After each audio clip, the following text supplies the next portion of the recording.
Irmão, vamos ler alguns versículos que se encontra no livro de João, no capítulo 4. Começa a partir do versículo 1, mas eu não vou ler a partir do versículo 1, porque é uma leitura muito longa. Mas vocês quiserem acompanhar a leitura, se vocês quiserem fazer aí na sua casa, pode começar do Mateus, João 4, versículo 1. E a seguir, que é a história da mulher de Samaria. Eu vou ler apenas a partir do 4, a partir do 17 em diante, que é quando a mulher, já estou pegando a história em andamento, estou pegando um diálogo já que se arrasta. A mulher respondeu a quem? A Jesus. Isso no versículo 17. E disse, não tenho marido. E disse-lhe Jesus, disseste bem, não tenho marido. Porque tiveste 5 maridos, e o que agora tens não é teu marido. O que agora tens não é teu marido. Isso disseste com verdade. E disse-lhe a mulher, Senhor, vejo que és profeta. Nossos pais adoraram neste monte. E vós dizeis que é em Jerusalém o lugar onde deve adorar. Disse-lhe Jesus, mulher, crer-me, que a hora vem em que nem nesse monte, nem em Jerusalém adorarei o Pai. Vós adorareis o que não sabeis. Nós adoramos o que sabemos, porque a salvação vem de judeus. Mas a hora vem, e agora é, em que os verdadeiros adoradores adoram o Pai em espírito e em verdade. Porque o Pai procura os tais que assim o adorem. Eu já disse em outros vídeos, talvez tenha me tornado chato, inoportuno para alguns, que adorar é mais do que cantar. Adorar é mais do que pregar. Adorar é mais do que a igreja colocar uma Bíblia debaixo do braço. Participar de um processo litúrgico é muito mais do que isso. Você vê que Jesus diz assim, que os verdadeiros, se há verdadeiros, há falsos. Adoradores adorarão o Pai em espírito e em verdade. Então há falsas adorações.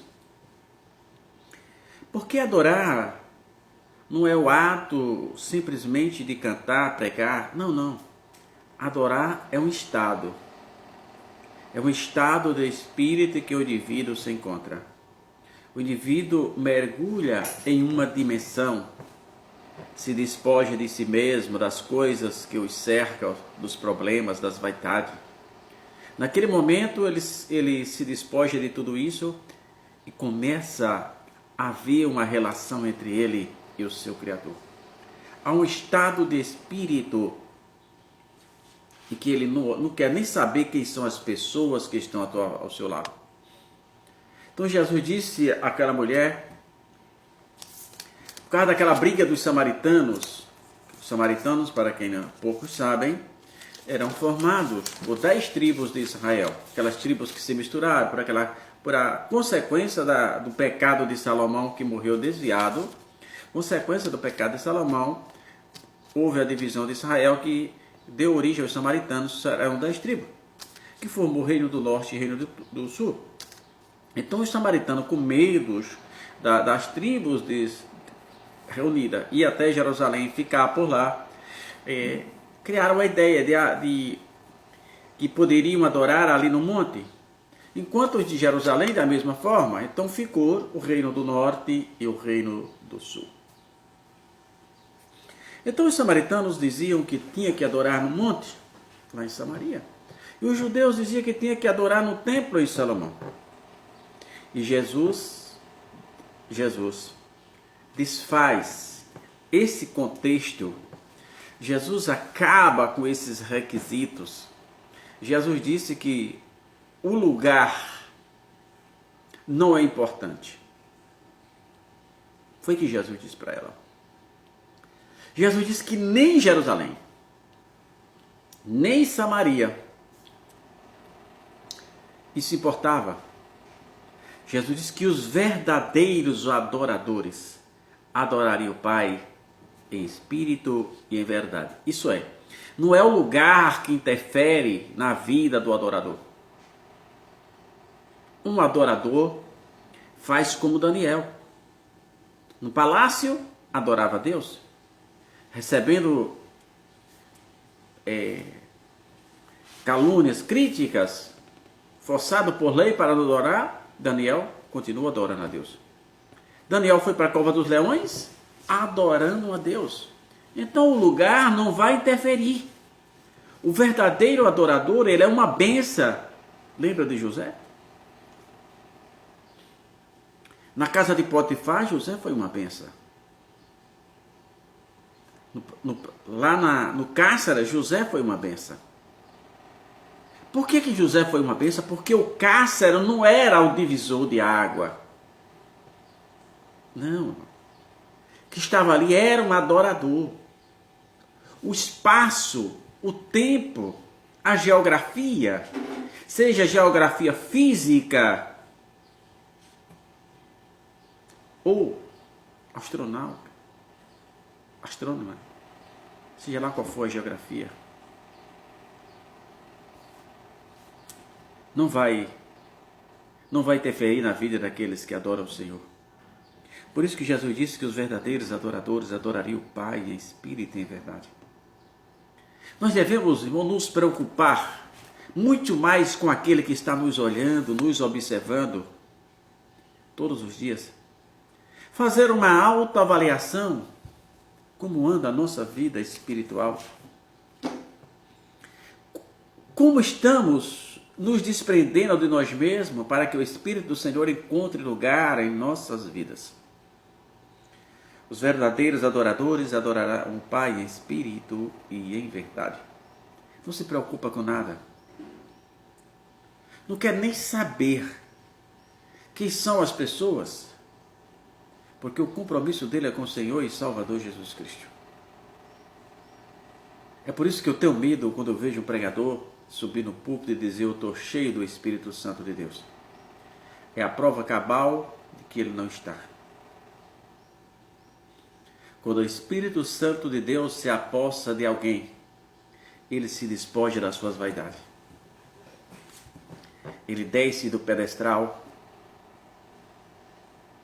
e deixa o Espírito Santo de Deus. Ele começa a adorar a Deus. E adorar não é pregar, não é cantar. Adorar é espírito, em verdade é um estado.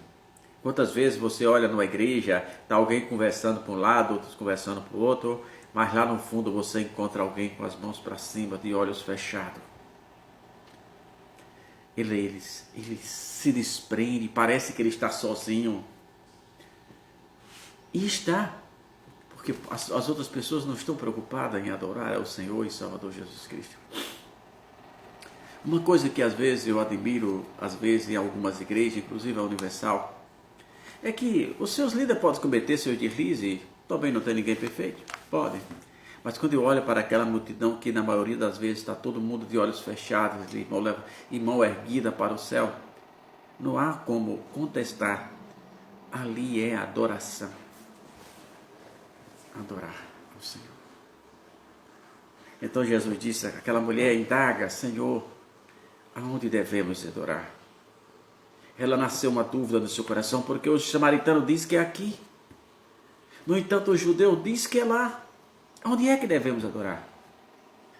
E Jesus esclarece para aquela mulher que ela podia adorar ali no beijo do tanque de Jacó. Jesus esclarece que para aquela mulher que ela poderia adorar lá no deserto, porque Deus ouvia o seu lamento aonde ela estivesse. Aonde ela estiver. O lugar não mais, não vai interferir na vida do adorador. Lembra quando Abraão é obrigado, até por permissão de Deus, Deus manda que ele obedeça a Sara e despeça a sua serva e o seu filho Ismael. A Bíblia diz que ela deixou o filho para morrer de sede. Não tinha mais água para beber, eles iam morrer de sede.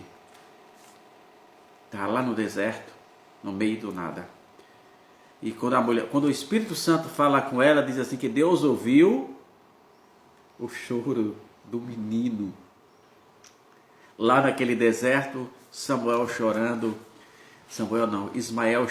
Deus ouviu. Deus, não foi o clamor da mulher que Deus ouviu. Certamente, Ismael aprendera do seu pai que existia um Deus acima de todas as coisas, que podia todas as coisas. E o Espírito fala com ela que Deus ouviu o choro do menino. Deus está pronto para ouvir o seu clamor, o meu clamor, o nosso clamor. Que sejamos verdadeiros adoradores. Que nos despojemos de nós mesmos, para que o Senhor encontre lugar no seu coração. O lugar de adorar a Deus não era a Assembleia de Deus, não era a Batista, não era o Deus é Amor, não era a Universal, não era do Caminho Deus Vivo, Adventista, não. O lugar de adorar a Deus é onde existe um adorador. Aonde você estiver, dirigindo um ônibus no seu escritório, na sua sala, adore ao Senhor. Adorar é um estado de espírito e não uma manifestação programada. Adorar é um estado de espírito que você busca o Senhor, se entrega, se despoja. Então que sejamos verdadeiros adoradores, para que o Espírito do Senhor encontre lugar em nossos corações. Tenha um bom dia na direção do Senhor.